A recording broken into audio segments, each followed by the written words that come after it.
Hey everybody, here we are in the office of Bonnie Gillespie, author.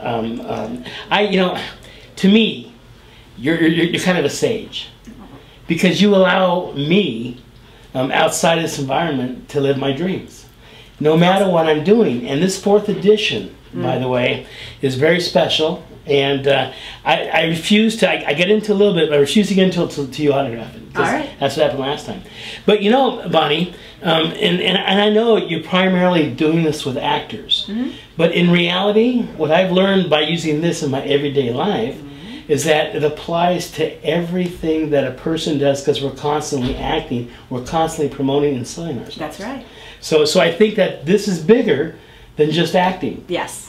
And I want to make that clear to people out there. And I think that's the new transition. For sure. You'll notice in the introduction I said I thought about retitling this edition Self-Management for Artists, because it really is applicable to any creative career. We're all creative entrepreneurs, and I think that describes more and more of the population every day, because we're all freelancing and we're all building the lives of our dreams. And I think that a lot of the tools in here apply not just to actors. Well, in business today, the new paradigm is to get back to basics. Yeah. Is we have to take control of our destinies. Absolutely. And that's the paradigm of this planet right now. And you give us that through here, through these great words. Right. And I think it's really important that beyond this acting world, you apply this and use these principles.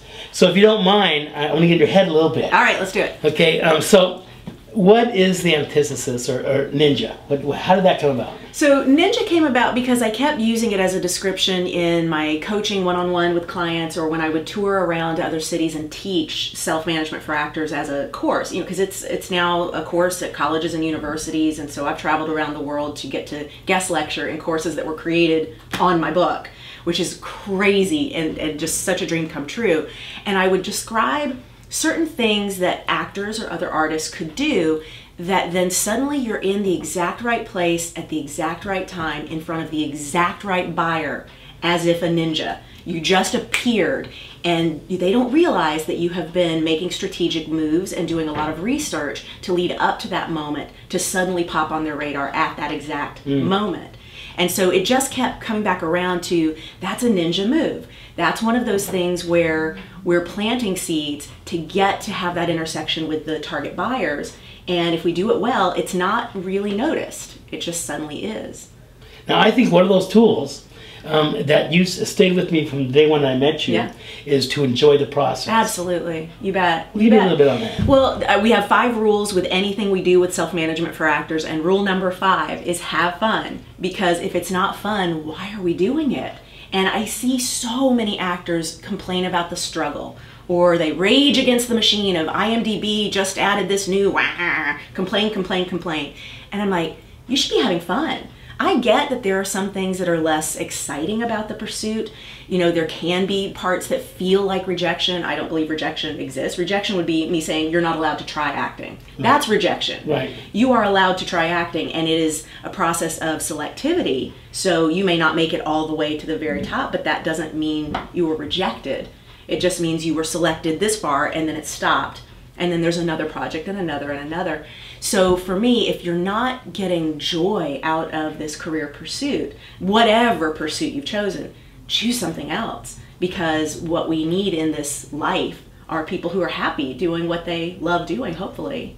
So would you consider yourself a life coach? A little bit. That certainly works its way. That's kind of why I take some fun of this. It works its way into a lot of my sessions. I will spend as much time talking about, you know, materials and marketing and getting things really lined up with your specific brand as I do getting out of your own way and enjoying the process and, you know, falling in love with your materials so that you can expect the buyers to fall in love with them too. Yeah, there's definitely some of that. Well, giving words to definition. Like what about tears? Tell me how tears work. Tears. I'm actually going to be covering this because in like a couple of months I'm going to be doing an SMFA Essentials module on defining the tears, because this question does come up a lot. And it's pretty much, to get the rough version of it, any place that you are currently working where you know that there's a place just a bit above and just a bit above and just a bit above, it's really easy to go, I'm here, Brad Pitt's there. And your job is not to try and jump from where you are to where he is. Your job is to go, who's me a year from now? Who's booking at the level just above where I am? So if I'm doing copy credit meals, student films, who's getting paid non-union work? All right, then who's above that getting paid, or maybe less pay, but back to copy credit meals, but union work? Okay, now who's doing these indies that do pay? All right, now up from there, who's doing these union indies that pay and they're getting bigger roles? And then continues on from there. Same with television, same with the different types of commercials. And you can map out the tiers to know this is just within my sight. This is me a year from now, this is me 5 years from now, rather than trying to exhaust yourself jumping up to Johnny Depp. And I really like for actors to feel that their job is not so much the booking, but booking the room. I love it when an actor comes in for me and does amazing work and I immediately become that actor's fan. It may not be the right role at the right time, so I may not end up casting that actor on that project, but that doesn't mean the actor failed because he booked the room, and I know I will bring him in again. For me, it's if you go in with the agenda to have fun, to show us what you do best, and to book the room, that's about as much as you can control as an actor, and that's actually quite a lot to control. Well, you know, and that really is about anything, and any career pursuit, any business, and everything we do now is our business. And, and the self-management is really just the forefront of the new paradigm. Yeah. So you're doing a great job. Thank you, Jim. And we think it's so much. And everybody out there watching just thinks the world of you. You have quite a following. Yeah. And that's really important. Well, thank you, sir. So, Bonnie, obviously you're being given and given and given, and I know you're kind of partial to St. Patty's Day. Of course. So as a father of St. Patty's Day, and everybody out there who you've touched, we just want to give you this special little bouquet so you have something green on Monday. Thank you very much. I am very, very happy to accept this. Yay.